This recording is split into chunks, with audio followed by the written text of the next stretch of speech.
कबले होई हमार हंसो हो गई गंगा टोला हंसो है जवान हंसो हो गई गंगा टोला हंसो है जवान ए बाबा देखा ना ये कबीर फिर से शादी कबले होई हमार ए बाबा देखा ना ये कबीर फिर से शादी कबले होई हमार। ए बाबा हमार इतना उम्र हो गई कहिया ले बियाह होते ए बाबा एक बार देखो ना लिस्ट में। अरे भाई तुम लोग का नाम लिस्ट में नहीं है। ए बाबा देखो ना ये कबीर फिर से शादी कबले होई हमार। ए बाबा कुछ ले दे के उपाय कर देना।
कुछ करो ना बाबा तुम लोग का नाम लिस्ट में नहीं है। ए बाबा देखा ना ये कबीर फिर से शादी कबले होई हमार।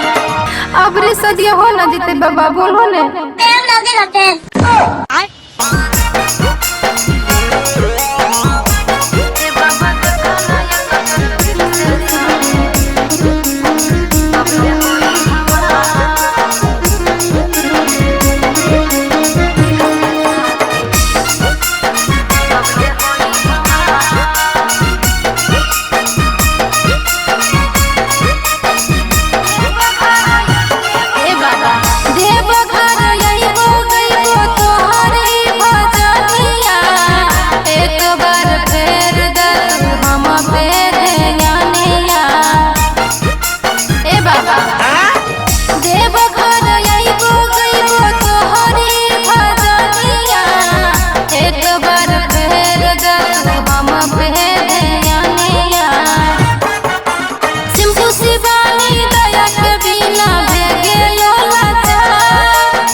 शादी कबले हुई हमार। हे हरि राम कृष्ण जगन्नाथ प्रेमानंद ये क्या हुआ?